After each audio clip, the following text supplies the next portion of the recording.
Hello friends, ഒരു വീടിനെ സംബന്ധിച്ച് ഏറ്റവും അത്യാവശ്യമുള്ള ഒന്നാണ് ചെറുതേൻ. ഒരു കൂട് വെച്ച് കഴിഞ്ഞാൽ വർഷത്തിൽ ഒരു പ്രാവശ്യം നമുക്ക് തേൻ വിളവെടുക്കാൻ സാധിക്കും. ഇതുപോലെ ഉപയോഗശൂന്യമായ കറിച്ചട്ടിയിലോ മൺകലത്തിലോ തുളയിട്ട് ഭിത്തിയിൽ തൂക്കാവുന്നതാണ്. ശുദ്ധമായ തേൻ നമുക്ക് നമ്മുടെ വീട്ടിൽ തന്നെ ഉണ്ടാക്കിയെടുക്കാൻ സാധിക്കും. ഈ വെളുത്ത കളറിൽ കാണുന്ന അറകളിലാണ് തേനീച്ചകൾ മുട്ടയിട്ട് വച്ചിരിക്കുന്നത്. അതുപോലെ സൈഡിൽ കാണുന്ന കറുത്ത കളറിലുള്ള അറകളിലാണ് തേനീച്ചകൾ തേൻ നിറച്ച് വച്ചിരിക്കുന്നത്. അത് നമുക്ക് എടുക്കാവുന്നതാണ്.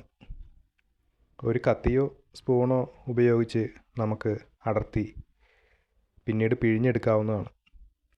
ഇത് കഴിച്ചാൽ നമ്മുടെ ശരീരഭാരം കുറയ്ക്കാനും ദഹനം മെച്ചപ്പെടുത്താനും അതുപോലെ ആരോഗ്യം മെച്ചപ്പെടുത്താനും നമ്മളെ സഹായിക്കും. മുട്ടകൾ നശിപ്പിക്കാതെ അതുപോലെ തന്നെ പഴയ സ്ഥാനത്ത് തിരിച്ച് സ്ഥാപിച്ചാൽ ഈ മുട്ടകൾ വിരിഞ്ഞ് നമുക്ക് പിന്നീട് തേൻ എടുക്കുവാൻ സാധിക്കുന്നതാണ്.